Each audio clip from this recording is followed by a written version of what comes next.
going on, everybody? Welcome back to another episode of Control the Narrative, episode 51.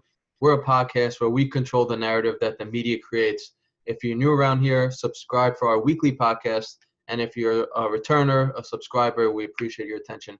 As always, I got a special guest in the building tonight. We've been trying to make this work. This is our third time's a charm. So, Quentin, what's going on, man? What's up? Not much, man. So first of all, appreciate your time and working with us and trying to get this fucking Zoom after literally 15 minutes. But yo, for those who don't follow you on Twitter, we were just talking real quick off camera about like I fuck with your tweets. You put the stats out there, you know, defending Melo and like the way you format it and shit is dope. So for people who don't follow you and really don't know about you, why don't you tell us how you started liking basketball, how you started liking Melo, and pretty much how you started like tweeting about Melo and like being part of this Melo militia. I think I started liking Melo around like 2010. That's around the time I started liking basketball too. So that was like the first player I liked and rooted for. And yeah, I basically just started watching him with my family because they were Melo fans too. Let's go. Yeah. Then basically watched him ever since then.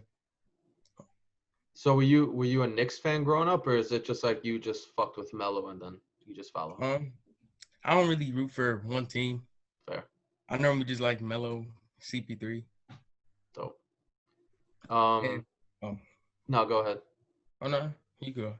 I was gonna say because like I just quickly tease, like seriously, like your tweets are like top tier, and you know, I'm looking at it right now. You were going at Jason Quick before and shit. So how'd you get on Twitter? Is this something that you were just like, fuck, man, nobody's listening to me? Because for me, I got on Twitter and was like really defending Melo like that after, you know, I would tell people shit, and they would be like, yo, shut up, like Melo's washed. This was in OKC and then in Houston, obviously, and shit. And I'm just like, I can't be the only one who thinks this. And then I went on Twitter and, you know, started finding people like you. So was it something like that where you were telling people some shit and they were like, yo, like, you're an idiot. And then you're like, damn, I'm not that stupid because there's a bunch of other people that agree? Yeah, it's literally the same exact thing for me. Yeah. It's wild how that shit happens, right? He's been getting a lot of slander, disrespect, so try to change it. Respect. All right, man. Let's get into the Portland Trail Blazers days. The current Melo. They haven't started out that great. We'll get into that, but I figured we'd start on a positive note.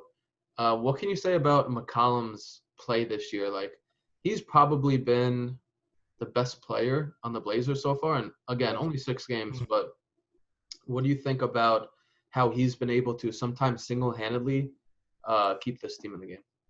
I think it's pretty impressive. Like I said before, I said many times, I feel like he's like a top 10 scorer in the league still. CJ? Yeah. I feel like him as the number one option could literally average like 30 on a bad team. But I do think his scoring sometimes does kind of mess up the offense sometimes. Because he's shooting like 24 times a game this season, I think. 24, CJ? I think it's like 22, 24, 25, something like that. I didn't even know that. Yeah, he's shooting a lot. I mean, he's going in, though, so I'm not going to complain. 22? Damn, I didn't even fucking realize that. Yeah, I don't know if he's chucking this season for sure. Yeah, he is. I think it's dope, too, man. Like, top 10, I haven't heard anybody say that CJ could be a top 10 scorer, so that's interesting. But I think, like, in terms of, like, pure scoring, like, fair. Versatility. Pure score. Fair. Man, like I said in, like, the question, I think he sometimes has single-handedly kept the Blazers in the game. Like, he's had some really hot games where he was shooting, like, 70% or some shit from the field. And, like, I know that Rockets game, he went, like, shot for shot with Harden and shit like that. And, you know, Dame's been good. He hasn't been – like bubble Dame, like I thought he was going to be. And again, only 6 games in. I'm probably going to say that like 5 more times on this podcast, but we're 6 games in, so this is how we're judging it. But I just think that out of all the bad shit that we'll get into in a moment, seeing McCollum ball out and, just one of those guys being hot, whether it's Dame or CJ. Obviously, when Dame is hot, it's a different type of hot. It's 50 points a night hot. But, CJ putting up, what is he averaging this year? He's averaging 28, 22 shots, 10 for 22 from the field. So that's been dope to see. And like I said, man, I don't know where the fuck they would be this year if he was not putting up 28 a game. So it's good to see that. Yeah. Showing he could carry the offense. Sure. Yeah. All right, let's get into the bad now. There's been the Blazers are 3-3, so it's not like they're 0-6, 1-5, some shit like that. But in my opinion, and a lot of people's opinions, they do not think that this team has started off like they should have. And like obviously they have some new pieces and apparently a new defensive scheme and shit like that they're trying to figure out. But the first question we'll get to is in regards to Terry Stotts. What do you think about what he's doing with the minutes? So he's kind of just giving people different minutes. One night Cantor will play like 12 minutes. The next night Cantor will play like 30 or 25 or some shit. So do you think giving minutes to everybody like this and not having a set rotation is more of an early season test where he's figuring shit out? Or do you think he's just not able to kind of make his mind up and put the right guys out on the court? I think it's like a combination of both of them. Like, I think he does have to test the lineups. So I think it's honestly good to start down before you get late in the season when you need to get a couple wins to get a playoff spot or a deeper, higher seed. And because this team has a lot of depth. So you do got to see, like, who could work with who. Right. But I do think him as a coach is not very good. So I think it could be a little bit of both. Why? Why don't you think he's good? He just shown he can't really adjust a lot of the times.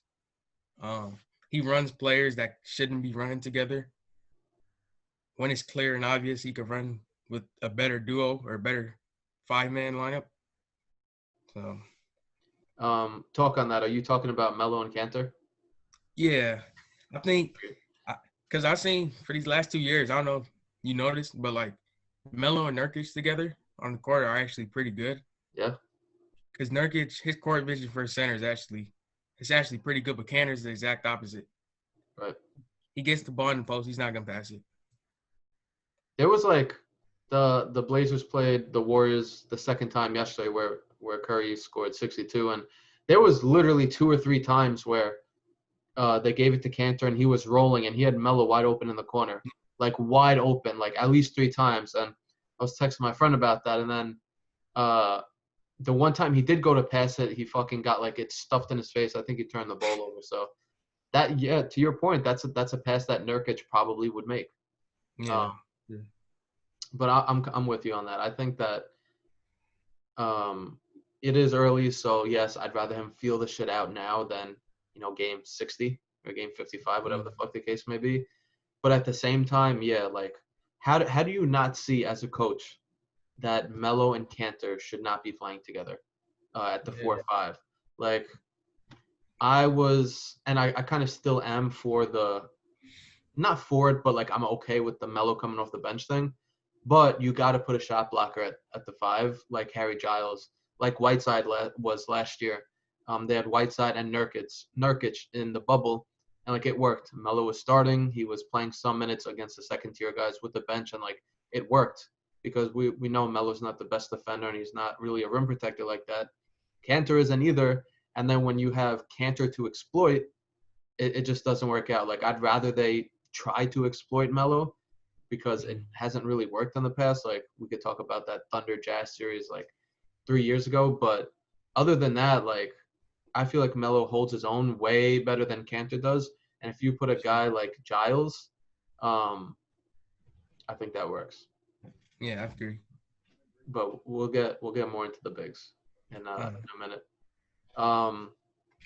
Last week we talked about Melo not finishing the game versus Houston, and him and Derek Jones Jr. being in the game over Melo to end the game. We're like, shit, they were talking about, damn, is this don't worry about who starts, it's about who finishes. Then Melo wasn't finishing. Now we kind of see that. Yesterday, Melo didn't play at all in the third quarter. Maybe he didn't, right? No, he didn't play a single second in the third quarter. Came out in the fourth. So straight up, do you think we've been hoodwinked in terms of Melo's role on the team? Yeah, I thought so yesterday. I meant the other game against the Rockets. Yeah. When he wasn't in at all on the fourth quarter at all. When Derek Jones can't really hit a three. And it's not like it was for defense because it was literally just one possession. Like 21 seconds, I think. Yep. So I thought maybe he should have been playing. Then I think last game he kind of helped it a little bit by letting him play the whole fourth. You like that? You like that he didn't play the third and just played the whole fourth? No, I don't like that. Oh, but I like that he was at least able to close. Fair. But they need to. Oh, he's gonna get a lot of inefficient baskets if that rhythm and the minutes are like that. Yeah. So. I agree. Straight up, I think we've been hoodwinked. Officially, I can say that.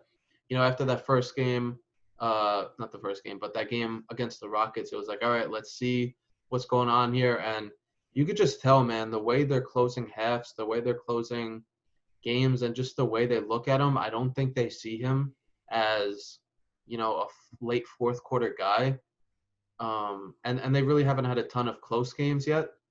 But it's just really disappointing because, for a guy to not play the whole third quarter and then you just expect him to come out in the fourth and just hit shots, like, that's not how he works. That's how some guys work. That's how Kyle Korver works. That's how, guys like that. But Melo, we talk about all the time, he's a rhythm scorer. He needs the ball. He needs to feel it. He needs to get a couple shots in to feel comfortable in the offense, spotting up, posting up, all that shit. So when he's not starting and then in the third quarter you don't play him at all, it's like, how the fuck do you expect him to get into a rhythm and to be one of those guys like he was in the bubble where you can throw him the ball in clutch situation and he'll deliver time and time and time again? It's just really disappointing. And not like as a Melo fan, I'm not like regretting that he re-signed with them, but I just feel like the way they were talking about it in the beginning of the season, what they probably told him, honestly, was like, yo, we look at you as, you might not start, but you'll go out there. We'll run the offense through you against the other team's bench, and then you'll finish games. And lately, that hasn't really been the case. So I get it. It's still very early, 6 games, but I think we can officially say that we've been hoodwinked by the Portland Trailblazers. Yeah, I agree with that. So not a good thing to admit, but who knows, man? Maybe he has a hot game or two, and then they're like, shit, we forgot who the fuck this guy was. Just like that game versus the Lakers when he sat out, and then fans were saying all this stupid shit. Oh, Melo shouldn't get any minutes before. It's just like you forgot what the fuck he did for your team 4 months ago. So it's just wild. It's fucking wild. Let's get back to those bigs real quick. Nurk and Cantor. How worried are you about their play? Nurkic. I think Nurkic especially more than Cantor, because at least Cantor's grabbing offensive rebounds and getting putbacks. And I feel like Nurkic this year is not really doing anything at all. He's out of shape. He's not looking strong or fast. He can't really finish at the rim at all right now. And he's not really doing anything effective right now. So I think I wouldn't be mad if they have a Giles and Cantor center group until let Nurkic get in shape, or at least get an NBA level fitness or something, so he can make some layups. So you don't want him to see any minutes? No, I think they should at least give him they should bench him a couple games. Interesting. Let him get ready somehow. Then you got Giles not getting any minutes at all. It's wild. For and Cantor, you're not worried about? I'm worried about him on defense. Yeah. And his passing abilities. and his lack of court vision. But he's been doing something productive, grabbing offensive rebounds. Yeah. Finishing pretty well. I think he's shooting like 63% this year. Something in like the field. that. Yeah. He's always by the rim, so. Yeah, true. Word. But I am kind of a little worried by him. Yeah. Just for the record, Nurkic this year, 9 points a game, his lowest since his second year in the league. 7.3 rebounds a game, his lowest since his third year in the league, and he's only been in the league 1, 2, 3, 4, 5, 6, 7. So it's not like he's been in the league for 15 years. And then blocks 0.8, which is his lowest of his career. So pretty much everything is down. And again, 6 games. We're not talking like 30 games, but I'm with you, man. I think the Nurkic thing is really disappointing because last year in the bubble, he was fucking good. Like in the 8 games in the regular season, he put up almost 18, 10 rebounds, and 4 assists for your 5. That's really, really good.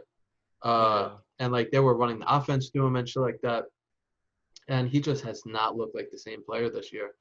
So I agree with you. I'm definitely more concerned about him, and not saying that he should return to his bubble level, but like step up. I don't know if it's because he's not in shape or like what's going on with him. Field goal percentage wise, he's shooting 46.9% from the field.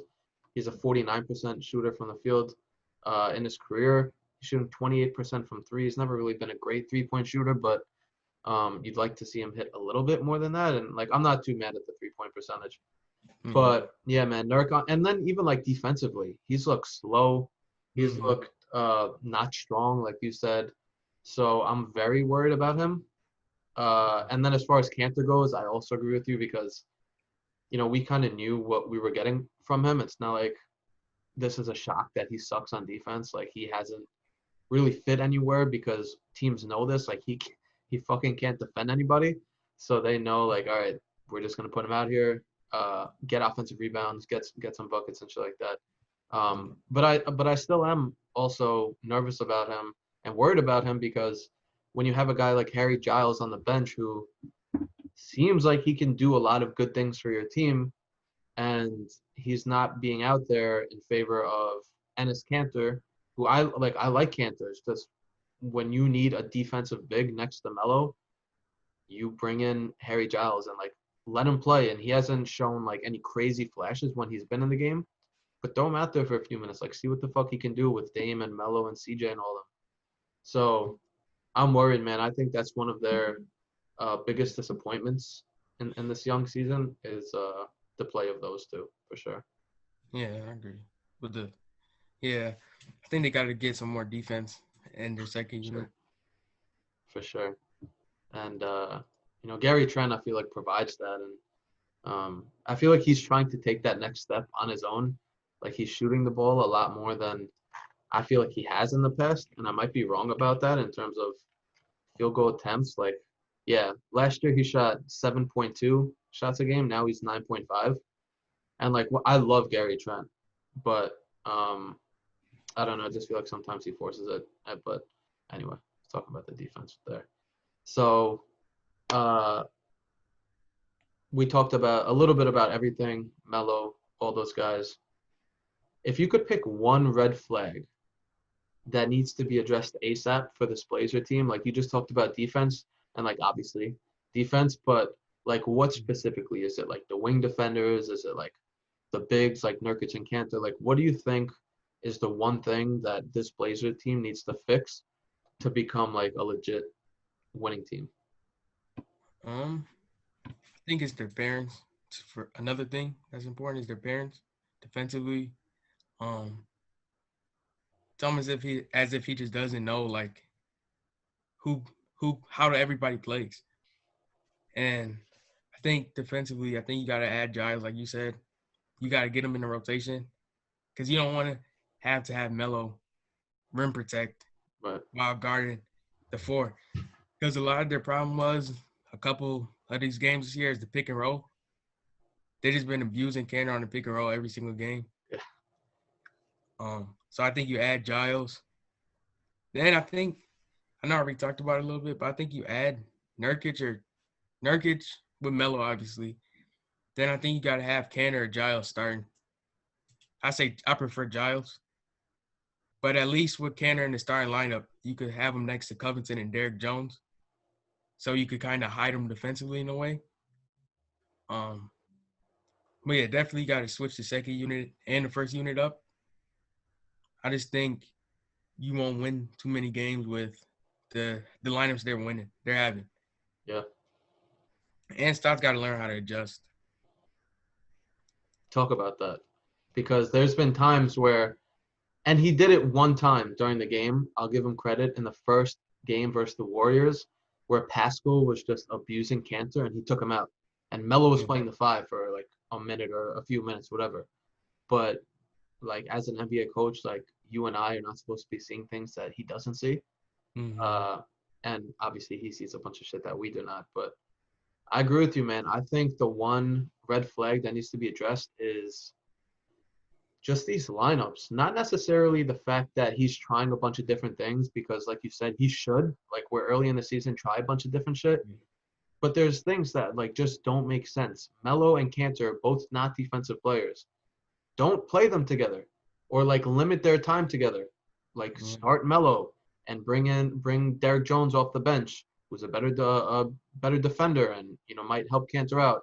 It's just like things like that that just they don't make sense, and it's just really frustrating because like I'm gonna keep referencing the Warriors game because it just happened yesterday, but they're playing Steph Curry and Derrick Jones Jr. is guarding Steph Curry. Like he was the primary defender on Curry. He got into foul trouble and it ended up being Gary Trent, who I think it should have been from the start, because like Dame was guarding him a little bit, but nobody can keep up with Steph. Obviously, he fucking scored 62 points. But, you just like to see adjustments like that. Like, all right, Derrick Jones, we might not need you as much this game. Like, who is he out there on the court to guard? If he can't guard Curry, what do you need him to guard a guy like Kelly Oubre? Obviously not. So start Gary Trent that game. Like, adjust on the fly. And it's just frustrating, man, because I just feel like last year everything was so perfect. Like in the bubble and even before that, like that starting 5, the bubble starting 5 of Dame, CJ, Ariza, who now should be Covington, Melo, and Nurk. It was like that was a solid fucking lineup. And Gary Trent was starting, in the bubble, right? Oh, yeah. Not Ariza. Ariza wasn't there. But it's just things like that that like we shouldn't see, and the coach of the Portland Trail Blazers not see. Yeah, and another thing, I noticed last game, Eric Pascal, or whatever his last name is, Pascal, Stotts kept Canner on him the whole second unit. Then he bulldozed him all game. If he wasn't bulldozing him, he was just shooting right in his face. Canner couldn't do anything about it.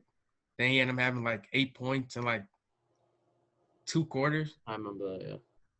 Yeah, so I think that time you put Covington in the game, you put him on him, and even Melo was doing a good job on Pascal. But Canner somehow got bodied by somebody way smaller than him. Yeah.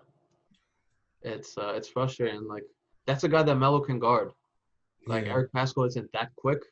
He's strong. Melo's strong. Like that's a perfect matchup. Like if they're running him at the 5, run Melo at the 5. Like why not? Like why the fuck not?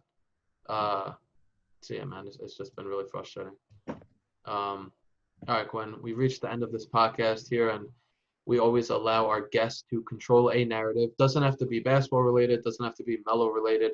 It could be a narrative, something you think is overrated, underrated, and you just want to set the record straight. So I'm going to give you the floor and let you control a narrative. All right. I'm gonna say Melo's all-time ranking. Okay. I think it gets underrated a lot of times as the score ranking, small forward ranking, and all-time ranking. Because a lot of people, I don't think they understand that he's top 40 all time. Minimum. Easily could be higher. And a lot of people disrespect him, say he's not top 50 sometimes. Just crazy. Then, as a scorer, he's easily a top 5 scorer ever. Top 5? Yeah, top 5. In terms of just pure scoring, he's top 5. Some people say he's top 10. which I won't get mad about. Top 10 is not a bad list. Yeah. Top 5 is definitely where he should be at. Then on the small forward list, I think top 5 also. I mean, the stats prove it. His accolades prove it. Playoff stats and longevity. So I think he has everything you really could have in all-time ranking. So I don't see why not. Yeah. And I think one thing you said that was really important was longevity. Yeah. Like, people talk all the time about how Melo is never able to adjust his game and, you know, he only plays one way and all that shit. And here he is in year 18. Like, he talked about this the other night when he passed Tim Duncan. He was like, you know, not many people do this until year 18. So if he was so stubborn and if he didn't change his game like everybody says he didn't, then how is he still wanted in year 18?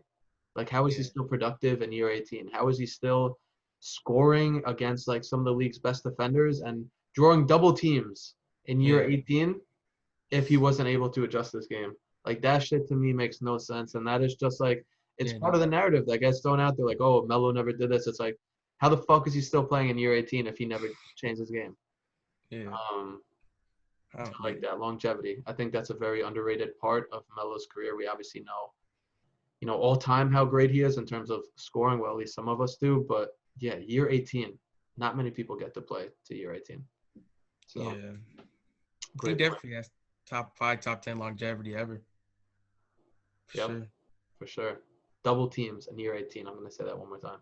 Yeah. All right, Gwen. Well, appreciate your time, man, and working through the Zoom. Fucking technical difficulties. Your Twitter at QMB8311, right? Sorry, QMB311. Yeah. My bad. Yo, for all those watching on YouTube or listening on Apple Podcasts or Spotify, go give my guy a follow, man. Legit dude on Twitter. Tweets out facts. I was gonna say protects Melo, but like we all protect Melo. Protects the legacy and is a true controller. So appreciate your work, man. Appreciate it. All right, stay mellow, man. For sure.